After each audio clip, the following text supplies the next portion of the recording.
Hello all, myself Ramya Gunalan, Assistant Professor at Dr. SNS College of Education.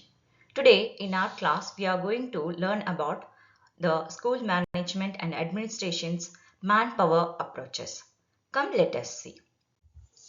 So here in introduction we will explain about the management which is very essential for any organization, especially in education. Emphasizes the need of proper planning to achieve effective outcomes, suggested using different approaches and techniques to make educational planning more realistic and efficient. So here are some important approaches of educational management. So manpower approach, cost benefit approach, social demand approach, social justice approach, rate of return approach and intra-educational extrapolation approach. So see, the manpower approach, which is the defines as the human resource development approach, which focuses on preparing educated and skilled people required by society, which emphasizes the developing knowledge, skills, and attitude. So here are some aims of educational planning. Highlights the objects of planning under manpower approaches, like estimate the number of graduates needed in the economy, which determines the number of teachers required.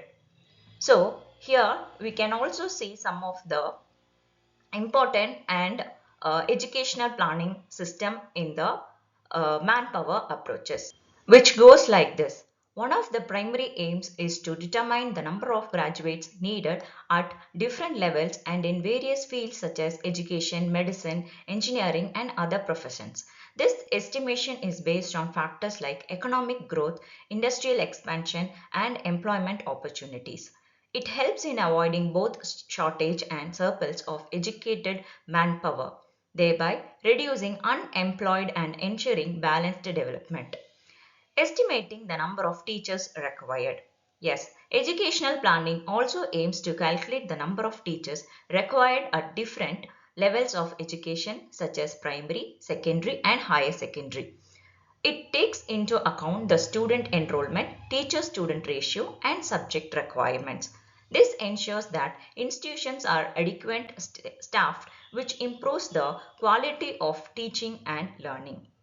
Next comes the assessment and improvement of curriculum. Another important aim is to evaluate the existing curriculum and recommended necessary changes. The curriculum should be relevant to the current needs of society and the job market by incorporating modern knowledge, practical skills, and technological advancements. Education becomes more meaningful and prepares students to face real life challenges. Therefore, the aims of educational planning aims to create a balance between educational output and employment needs. So here comes the factors on manpower planning approaches. An important factor is the study of current employment trends, job opportunities and unemployment rates. This helps in understanding the demand for skilled manpower in various sectors and guides educational planning accordingly. Planning the system on education. The structure and organization of the education system must be planned based on manpower needs. This includes designing courses, levels of education, and training programs that produces skilled and competent individuals. Third point, proper utilization of financial resources. Efficient use of available funds is essential. Educational planning should ensure that financial resources are used without wastage.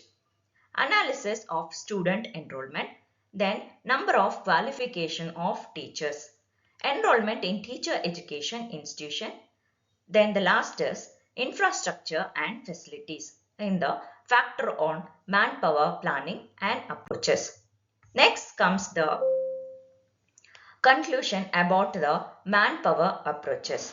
In manpower approaches, which plans the required analysis of employment conditions, educational resources and infrastructure, which is the therefore To conclude, the manpower planning approach in education focuses on effectively utilizing resources, analyzing employment needs, and strengthening infrastructure to produce skilled and competent individuals.